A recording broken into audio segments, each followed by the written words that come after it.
Hello and welcome you all for a webinar on neuroanatomy.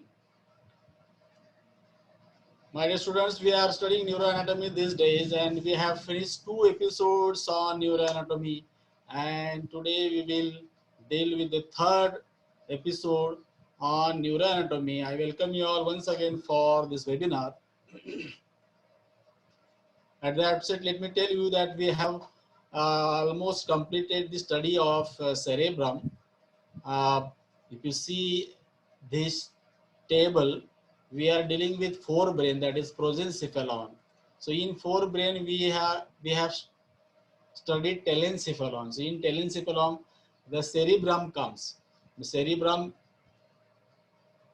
includes cerebrum or cerebral hemispheres, cortex, white matter, and basal nuclei. So only basal nuclei part of telencephalon is still remaining, which we will cover today, and full diencephalon we will study today. So part of telencephalon, that is basal nuclei, we will deal with it first, and then we will move forward to the study of diencephalon. So after the study of diencephalon, we will complete total 4 brain today, and tomorrow we will move further for mesencephalon, that is midbrain. Well, you all should remember this table properly, because this table is very important as far as the division or parts of brains are concerned. In other words, parts of brain, I told you in the beginning that there are 6 major parts of brain. The first part is cerebrum and basal nuclei.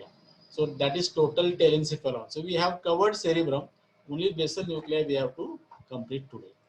And second part is diencephalon. So diencephalon, it is below the cerebrum, but it is a part of forebrain, that is prosencephalon. Then comes your midbrain and hindbrain. Pons, medulla oblongata, and cerebellum, they make a hindbrain. So we will study the remaining part of telencephalon today, and that is basal nuclei, or they are also called as basal ganglia. Okay. So 6th division of the brain, you can see here, this all yellow color is a cerebrum, which has got 2 hemispheres and lobes and all that study which we have covered. So this cerebrum is a telencephalon, including basal nuclei. The second part is diencephalon. Here you can see the diencephalon. And then this is all brainstem, midbrain, pons, and medulla oblongata. This is cerebellum. Okay, so you can see all those 6 parts: cerebrum, diencephalon, midbrain, cerebellum, pons, and medulla oblongata. So as we have decided to study and complete the gross anatomy of basal nuclei, let us try to understand what is basal nuclei. Basal nuclei are also called as basal ganglia. Okay, basal ganglia and basal nuclei, they are one and the same. So why we are studying this basal nuclei separately? Because we have studied the cerebrum in 2 parts, that is cerebral cortex, which is a gray matter, and then cerebral medulla, which is a white matter. But thing is that there are some gray matter present in the white matter at the base of the cerebrum, and those masses of gray matter which are present at the base of the cerebrum are called as basal ganglia, or also called as basal nuclei. I hope you understood this. So these are the large subcortical masses, means below the cortex, and masses of gray matter in the white matter. They are present in the white matter.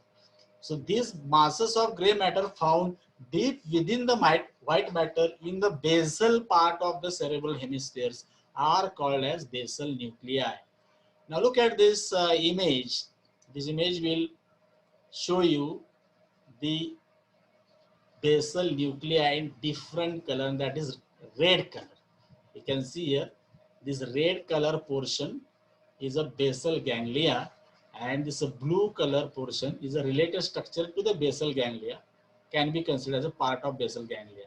So all this is a cerebrum, which is having a gray matter and white matter, and then deep inside, near the diencephalon also you can say, there are gray matter masses, okay, and they are called as basal nuclei. For example, if you see caudate nucleus, okay, then you can see the parts of it, and you can see the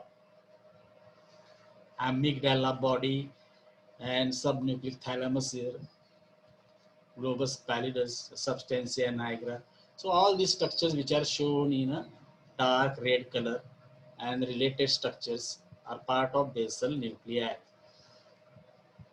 The basal nuclei anatomically consists of three parts anatomically, that is structurally. First is corpus striatum, then claustrum and amygdaloid body. And functionally, there are three more, and those are substantia nigra, red nucleus, and subthalamus. So that is what I showed you in the earlier picture. You can see, go back to the earlier picture and see. For example, see substantia nigra, shown in red color. Yeah, okay. Well, the corpus striatum is further composed of two parts, caudate nucleus and lentiform nucleus. Lentiform nucleus has got two parts, putamen and globus pallidus. Same thing again you can see in the image here. You can see the putamen and globus pallidus. This is a globus pallidus and putamen. That means this whole structure becomes your caudate nucleus. Okay. Likewise,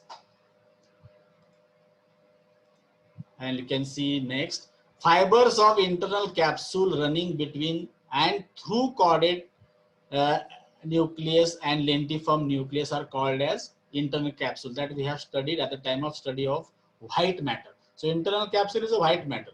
In that time also I told you that it is a V-shaped projection fibers of white matter which run between the caudate and lentiform nuclei. Well, now what is claustrum? Claustrum is thin saucer-shaped mass situated between putamen and insula. Its significance is unknown. The third part is amygdaloid body or amygdala. Okay, amygdala is an almond-shaped mass in the temporal lobe which merges with the tail of caudate nucleus. It is included in the limbic system functionally. We are going to study limbic system also later on today. And finally, direct subconscious activities, autonomic associated movements, emotional expressions, control reflex, muscular activity, etc. are related to the basal nuclei. Okay. Here you can see the basal nuclear, basal ganglion in two images. Here you can see the pink color. All this pink color is given to the basal nucleus, corpus striatum, which two parts, caudate nucleus and lentiform nucleus. Okay, and this cross section, coronal section, you can see the same structures in this fashion. Head of caudate nucleus. Okay, and you can see the internal capsule, which is a white matter, and you can see the corpus callosum, which is white matter, and this colored bodies, all these colored bodies, amygdala, lentiform nucleus, these are the gray matter masses present in the white matter at the base of the cerebrum. So they are called as basal nuclei. Three of them are structurally present and three of them are functionally present there. Same basal nuclei I am showing you here again in this picture. The white colored portion is white matter, and so dark, you can see in this dark colored, structures are called as basal nuclei because they are made up of gray matter. So they look dark. Whereas you can see the V-shaped internal capsule here also in this image. You can see the corpus callosum here. And its colored image is of course very good to understand. You can see the corpus callosum, which is a white matter shown in green color. And here you can see the V-shaped internal capsule, and all these colored bodies which are present here, they are basal nuclei, pink color, caudate nucleus. Then you can see putamen and globus pallidus parts of the lentiform nucleus. Okay, then you can see the thalamus below. Thalamus is a part of diencephalon. Okay, and With this, we'll try to understand the functions of basal nuclei, because why we are studying basal nuclei is for these reasons. Basal nuclei are involved with the subconscious control of skeletal muscle tone. That means muscular system we have studied, skeletal muscles we have studied, and skeletal muscles are voluntary muscles. But during the subconscious state, the control of skeletal muscle tone is related to the basal nuclei, because it is maintained by basal nuclei. Basal nuclei also regulate the attention and cognition. So these are related to your, frontal lobe, attention and cognition. And basal nuclei regulate intensity of slow or stereotype movements like walking and lifting. Basal nuclei inhibit antagonistic and unnecessary movements. So during muscular system, we have studied the actions of muscles like agonist and antagonist. So here the basal nuclei inhibit the antagonistic and unnecessary movements. Okay. Then basal nuclei are useful for subconscious habit learning, and basal nuclei may store simple movement patterns. So these are the functions of the basal nuclei. That is why we have studied it. And basal nuclei are present below the cerebrum. So both of them, cerebrum and basal nuclei, they make a telencephalon, which is a part of progencephalon. So now with this, we have completed the study of basal nuclei. So we have completed basal nuclei, means we have completed telencephalon. Now we will go to diencephalon. Now diencephalon is the part of forebrain just above the midbrain. Okay, because after diencephalon we will be coming to mesencephalon, that is midbrain. So we'll go to this blue portion here. Okay, just below the basal ganglia. Here we are now, and this is your diencephalon. Diencephalon has got thalamus, hypothalamus, epithalamus, metathalamus, subthalamus. So all thalamus and related structures are present in the diencephalon. It is called diencephalon because somehow it looks, the shape is diamond. Okay, so this portion is called as diencephalon. It sits on the top of the brainstem. So here in this image, you can see the brainstem. Brainstem is shown in green color. Brainstem is made up of three components. One is midbrain, then a second is pons, and third is medulla oblongata. So this looks like a stem. So it is called as a brainstem. So upper portion of the brainstem is midbrain. Above the midbrain, there is a diencephalon. You can see in purple color here. So it sits on the top of brainstem.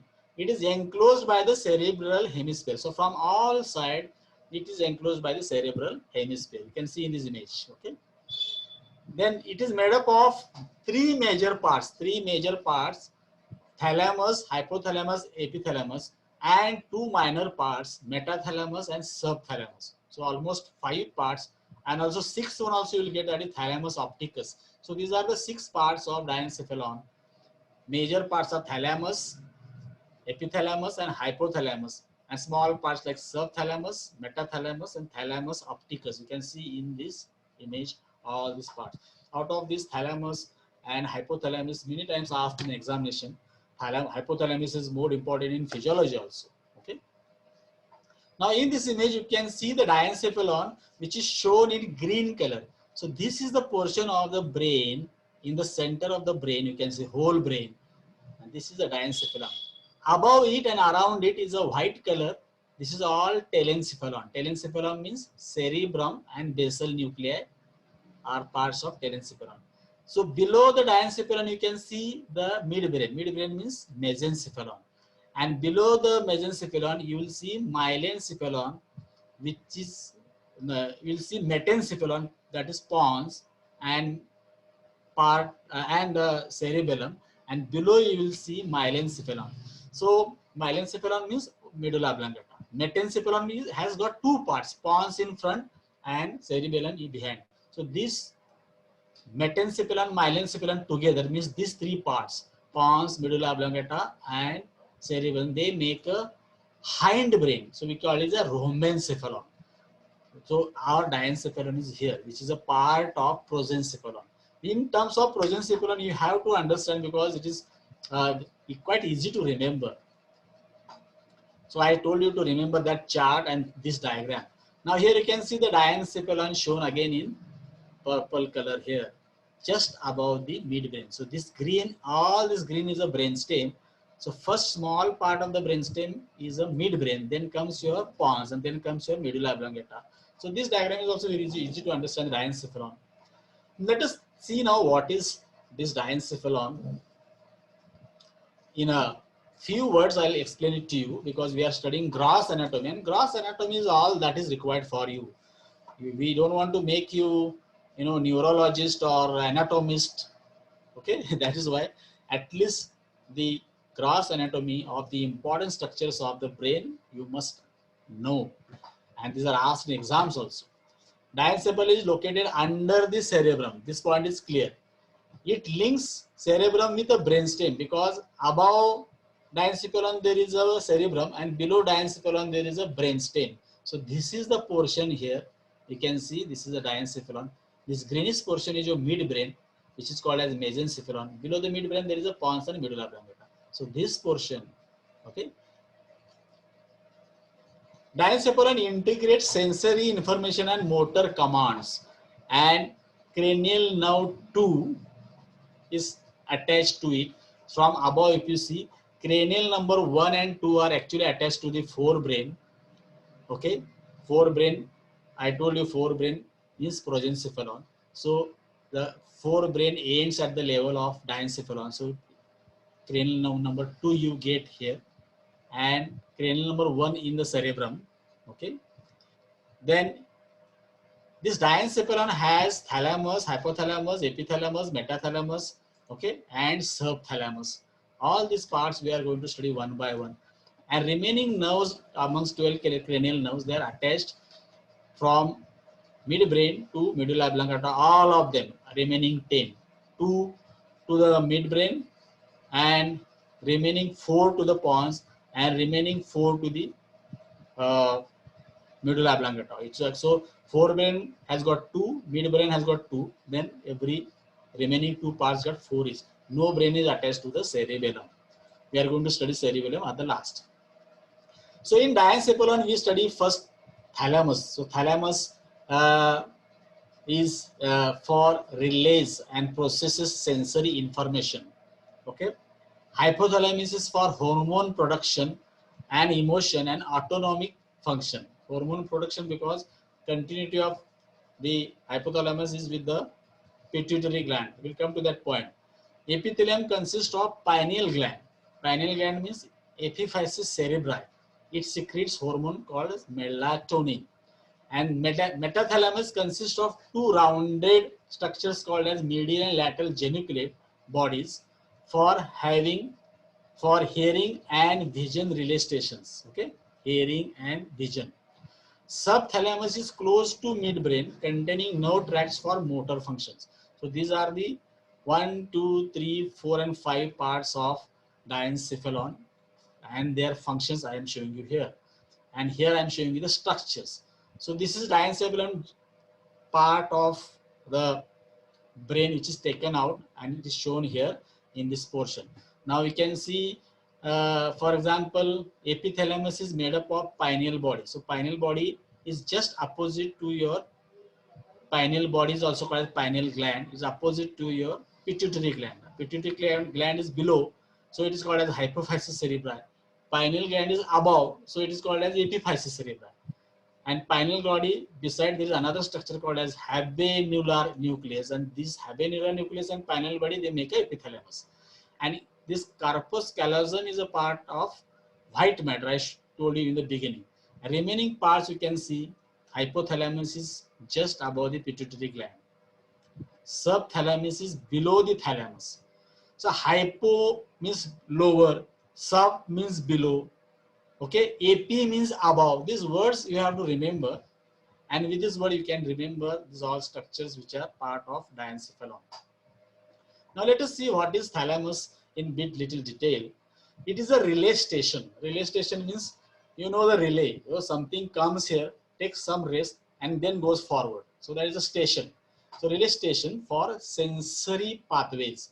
So all sensory that is projected to the cerebral cortex stops here first and then proceed. But there is exception for the smell sensation. It doesn't stop, it directly goes to the cerebrum, the cortex, which is meant for cerebral, smell area, that is olfactory area. That is why we don't show the attachment of first cranial nerve on the diencephalon. Then thalamus filters ascending sensory information for primary sensory cortex. So it works as a filter also. Then it relays information between basal nuclei and cerebral cortex, because above diencephalon there are basal nuclei. So it relays information between basal nuclei and cerebral cortex. Thalamus mediates sensation, some motor activities, and cortical arousal, thus learning and memory. So this is all about the thalamus. And in this picture, you can see the thalamus body has been taken out over here. You can see it is oval shaped or egg shape. So thalamus structure, it is called as paired egg shaped masses connected at the midline by the intermediate masses, because there are two of them on each side. So they are paired egg shaped. It looks like an egg, and they are connected in midline by the intermediate masses, means they are connected to each other. The thalamic nuclei project to and receive fibers from the cerebral cortex, and in this you can see the different parts of thalamus. This is more in detail. If you have time to study more in detail thalamus, you can go proceed with it, and you can see different parts of thalamus shown here in this picture. Okay. Here also you can see the separate thalamus with its different nuclei which are present in the thalamus. So there are dorsal nuclei, there are ventral nuclei. The names are very easy that way, but you require to give more time for that. Medial nucleus, lateral dorsal nucleus, lateral posterior nucleus, which are on the dorsal side, then ventral anterior, ventral lateral, and ventral posterior lateral. This is in more detail. If you have time, you can go with it. Otherwise, this much of information which I told you about thalamus is enough for your level. And this is how thalamus looks in the whole brain. Here is the thalamus located there in the diencephalon. Another image of only thalamus taken out and with its different nuclei parts in different colors, which you can see, go through it. Okay. Now we'll go to hypothalamus. Hypo means below. So structure which is present below the thalamus is called as hypothalamus. It is a captain of the autonomic nervous system, and it is master overseer of homeostasis in your body. Okay. The emotions and behavior is controlled by your hypothalamus. It mediates perception of pleasure, fear, and rage. Okay. It is for the regulation of body temperature, blood pressure, digestive tract motility, rate and depth of breathing, and many other visceral activities. So it is called as captain of autonomic nervous system. Hypothalamus study is more required in physiology. Okay. The functions of hypothalamus is a common question in physiology. Then regarding food intake, it is related for the drives, that means desires. Okay. Then water balance and thirst. Then day-night rhythms. It also does endocrine functions like antidiuretic hormone, which is because below that there is a neurohypophysis, that is part of pituitary gland, and oxytocin is another hormone.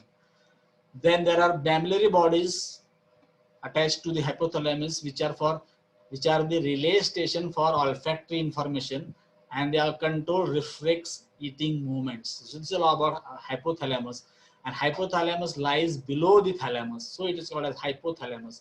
And hypothalamus is shown here. This lower part is your hypothalamus, upper part is your thalamus, and these are the different nuclei of the hypothalamus.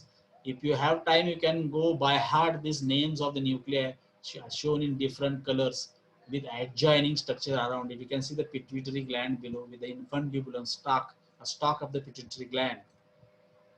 In this picture, you can see pituitary gland with hypothalamus. So here you can see the greenish portion here is your hypothalamus, and this blue is the pituitary gland. The posterior pituitary gland is direct continuation of the hypothalamus. Here you can see, so it is called as neurohypophysis, and anterior pituitary is called as adenohypophysis. This is because this is actual gland. Adeno means gland, and neuro means nervous part of hypothalamus, and the adjoining parts of the brain are also shown here. I think this diagram is a very good diagram to understand the hypothalamus structure wise.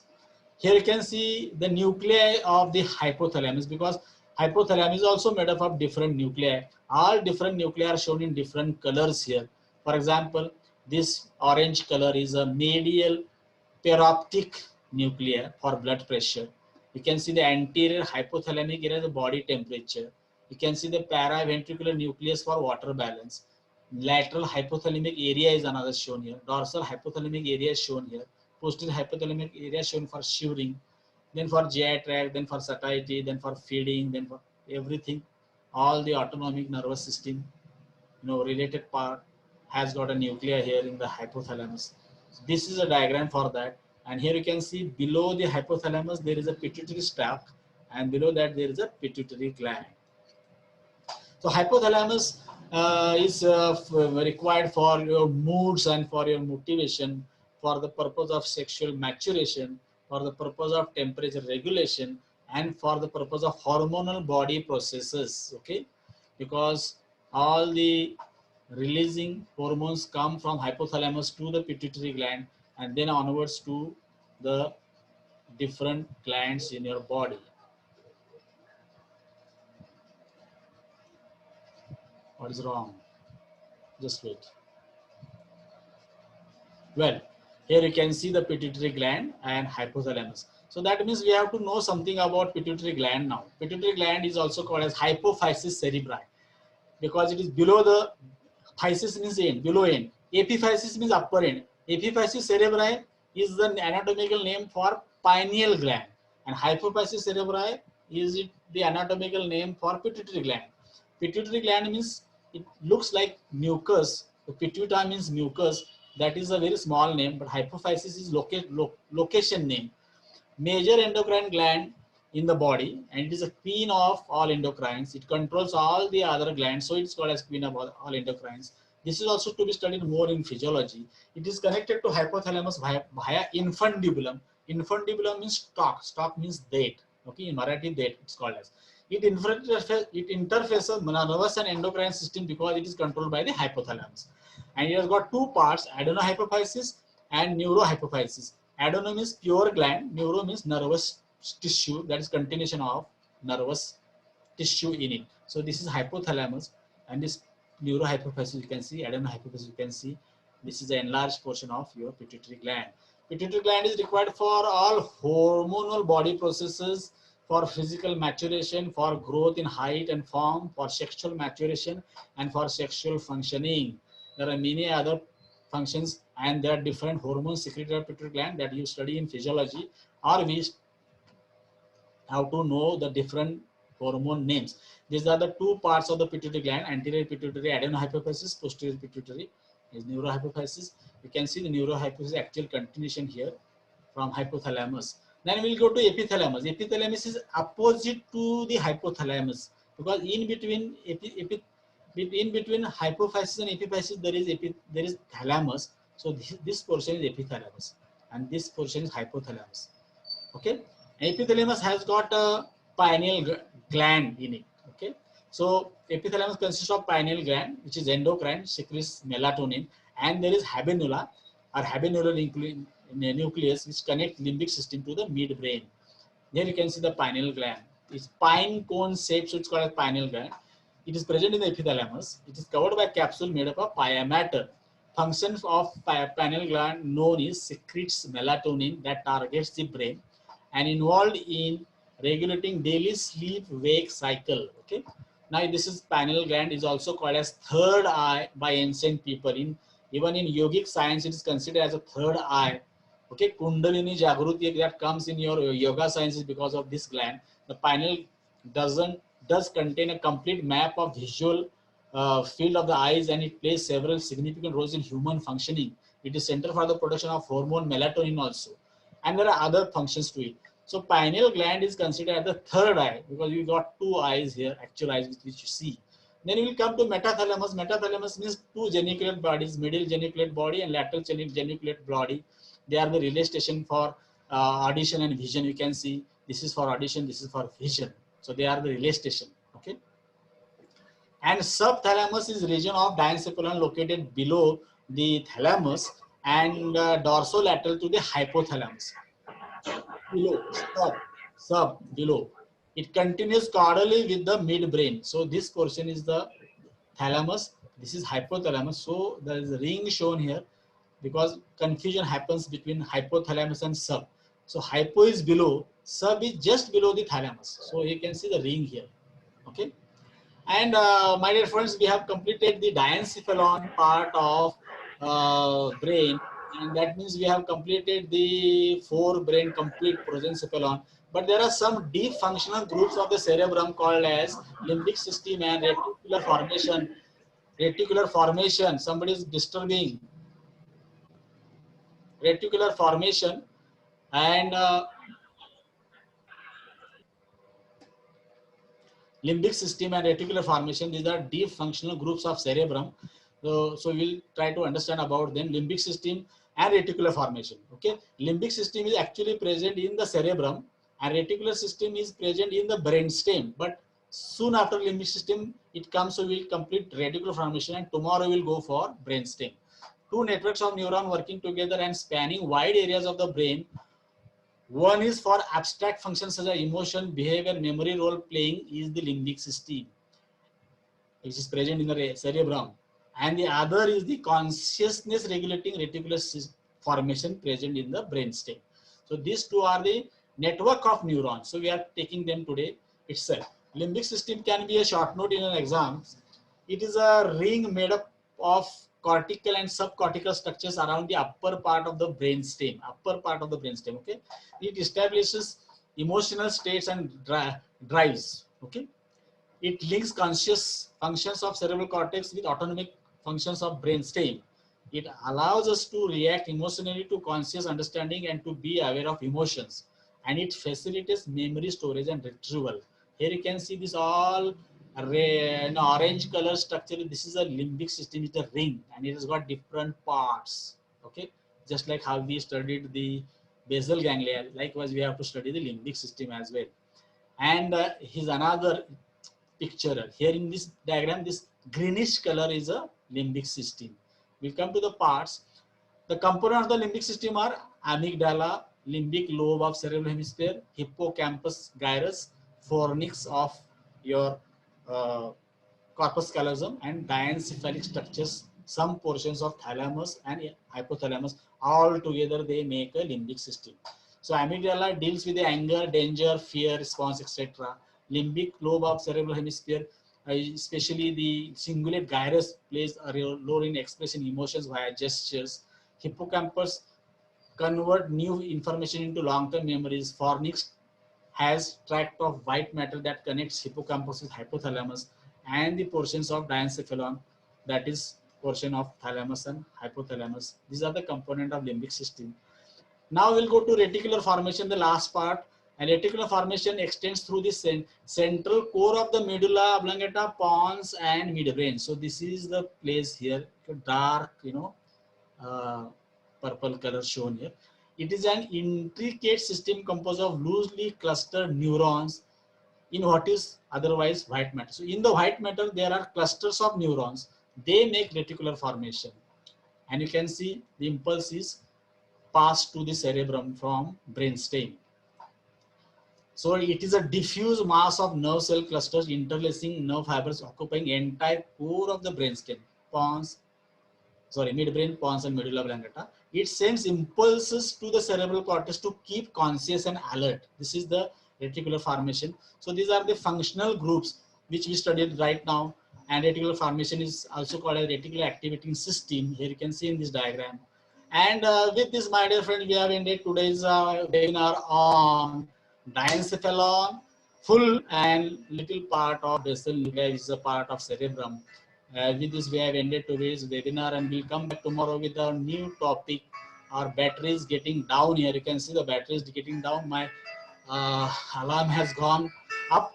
Tomorrow morning at 10 o'clock, we'll come back with the study of brain strain. With this, let us take a break. And thank you. Thanks a lot. And have a nice day ahead.